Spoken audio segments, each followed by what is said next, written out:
Hey openers, welcome to It's Open with Ilana Glazer. This is the third of 3 compilation episodes. After this, we're taking a little break and we'll come back September 24th for season 2. This compilation episode is about women stuff. I love women. I love women. We are so funny. We are so brilliant. We are so powerful in the face of the power structure trying to keep us down. I just love being a woman. We talk about it a lot. I want to also articulate, I love women across the gender spectrum, the racial spectrum, the socioeconomic spectrum. Women fucking rock and are amazing and delight and fascinate me only increasingly throughout my life, my 39 years thus far. So upon reflection, we talk about it a lot and wanted to just organize it a little bit all into one little pot for you to take a sip out of. I don't know, guys. Let's just roll into the episode. I love women. Just reflecting, thinking about us being young women in the early 2000s, which was a dangerous time. And you and I, clearly whatever we had, an energy that I think we share and an ambition and looking out into the world. And as a young woman who developed early, and I kind of have had this body since I'm 10 years old, getting the attention from grown-ups. Dude. And mostly men, some women, getting attention that I was like, oh, the world is unsafe for me. Mm-hmm. This is unsafe. Now it's 2026. I'm talking 2000, I'm 13 years old. 2001, I'm 14 years old. I can't believe when I get to the city catcall, I'm like, do you know I'm 18? I'm scared, feeling so angry. Yeah. And I used to have a fire in me because I felt scared. It's like a little doggy getting, and it's like, rah, I'd be like, fuck off. Like, this is scary, right? But then fast forward 25 years later, you and I are adults now. We're in the world and we're affirmed. Mm-hmm. That it was actually worse than I never would have dared imagine because it is too disgusting and it is too chilling to my bones and terrifies me. And I just wanted to connect those dots, we hold all this time that we've lived. Can you believe?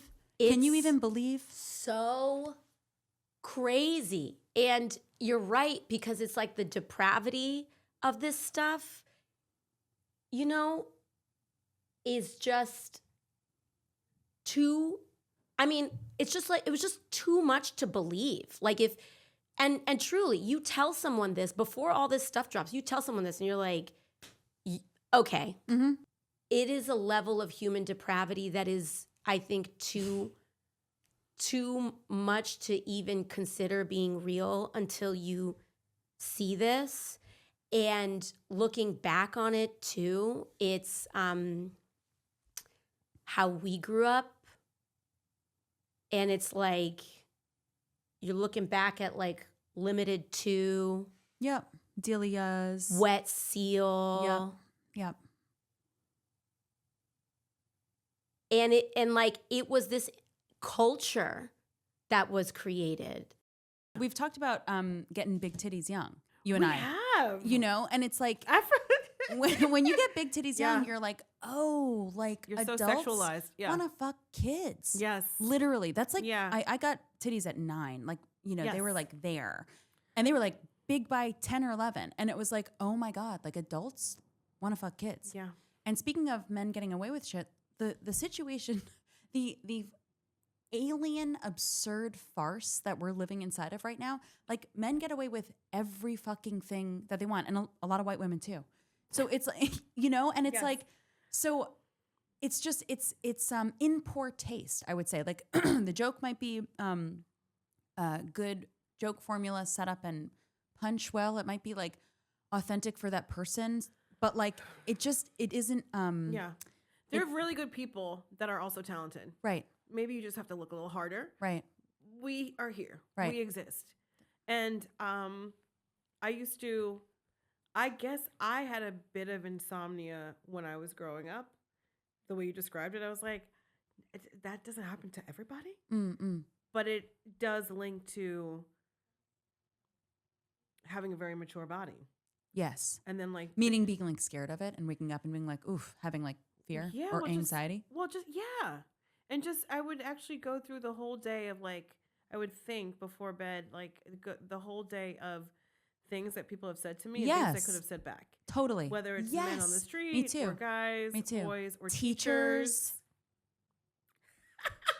You recently posted this like very interesting and cool post about the way you dress not being for the male gaze and how this relates to, I guess, the masc femme thing of, you know, and your support of the trans community and the queer community.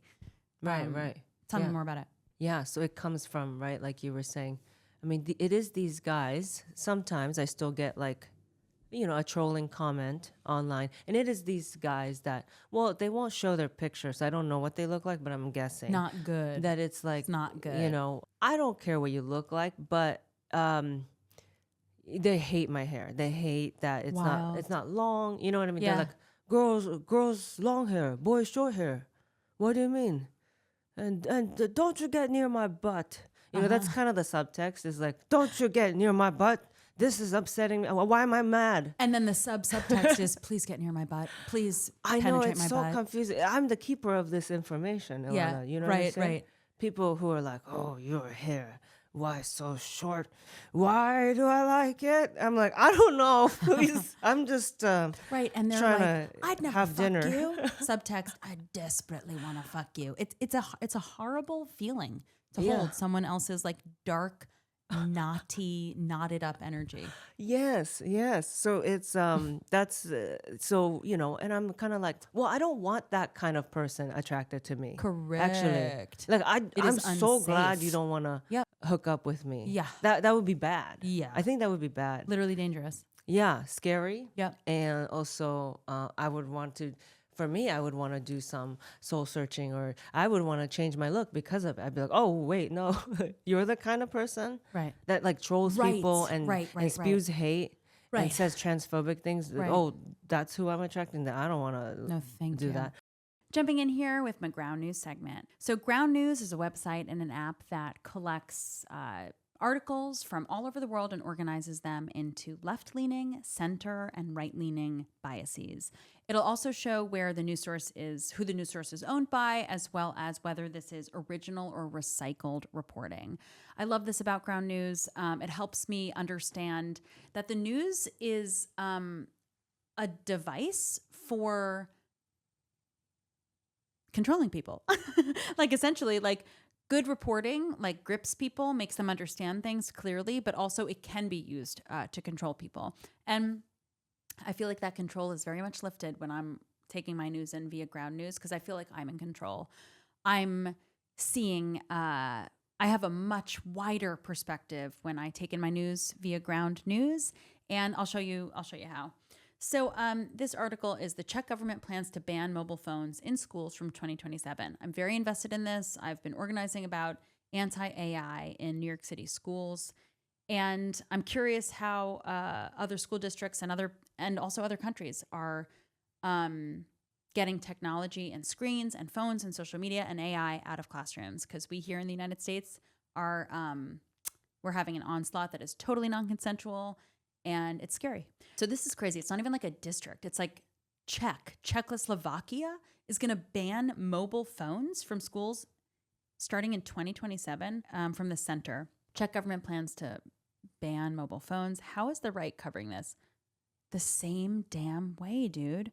You know, what I'm seeing here is that this topic of banning technology in schools is not polarizing. It's not a political tool that people at the top can pull the strings and manipulate us about. Parents on the ground and communities know that less technology in schools is better for kids. So that is interesting and affirming and actually gives me hope.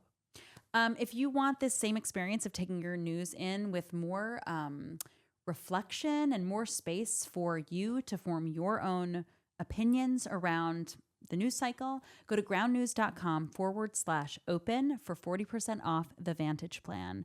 Ground News is female founded and subscriber funded. So the reason I take in my news through Ground News is because I feel like I'm actually sharing reality with others. And the fact that it's subscriber funded makes me feel like we're investing in a shared reality ourselves. So you can get this opportunity to get 40% off the Vantage plan, which is the one that I use every day. A direct link in the episode description on any of the platforms where you listen to or watch It's Open with Ilana Glazer. You had bought like bulk, like the tricolor raisin packs. I and remember you were those making golden your own raisins. like mixes. Because we were trying to cut bread. Yeah, we were trying to cut bread. And I remember a time that I said to you, Abby, I was like, oh, cut bread. Yeah, good by doing it with like just raisins. No bread, only raisins. you know what the health experts say, swap bread and raisins. Yeah. I remember one time when I was like, we were like getting into paleo eating, and I would totally own up to it being disordered eating. Yeah. I don't think it was. I think we were genuinely, was it? But I know in my heart of heart that I think I'd love a child. And I think I'd be a really good mum. You would be. And I think that if I don't do it, I think I'd wake up at 50 and be really, really sad that I didn't do it. And I think while being a mother, you know, obviously, like, I know that women, it's a really sensitive topic for some women because they're like, how dare you tell me that I don't know what real love is? And, you know, these kind of like stereotypical, and I can't bear this when women, I don't like when women with no kids talk about how great it is. And I don't like when the two women go, I don't like when those two versions of women go against each other. I don't like it. You know what it is like in the United States, there's this like literally like multi-billion-dollar hate machine, a messaging machine that is like now the Republican Party and the conservative movement and Turning Point. It's all hatred. It's racism. It's misogyny. They pit women against each other. Yeah. And like, of course there is tension. Like if there is tension, there's naturally tension, of course, but they blow up that divide. And it's like, well, I actually like, we kind of also need each other. My friends who don't have kids, my friends who don't have kids, they like to see a little kid running around saying funny shit. My friends who are mothers, like, these women are in the fucking trenches. Like, these women are raising human beings. Like I come home in the evening.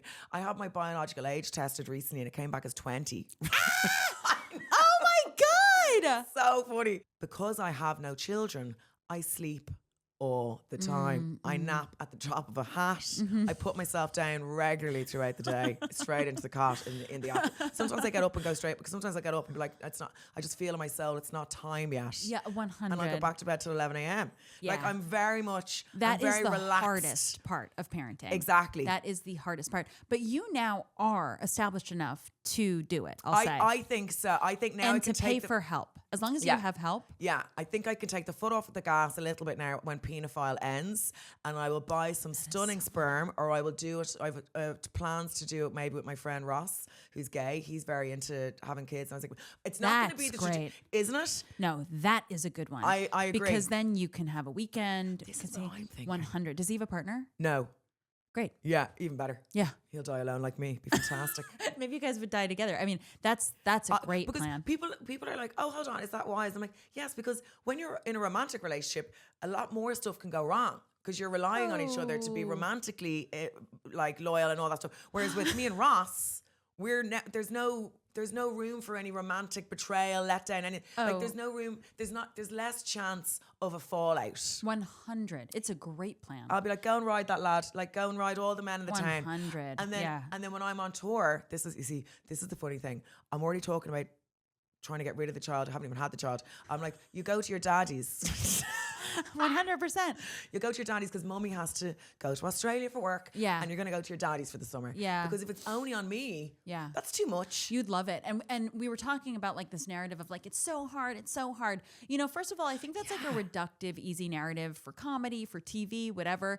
I also think it's really positive that we have space for women to complain about how fucking hard it is. 1,000,000,000%. So I like that women get to talk about like the negativity and the depression. 100%. But I think that we also just skip over the wonderment. It is so fucking amazing. My experience so far. And that's exactly it. It's like there was a time where women couldn't say anything about how hard motherhood was. Yeah. And then it became like, it was kind of, the space was there to talk about it.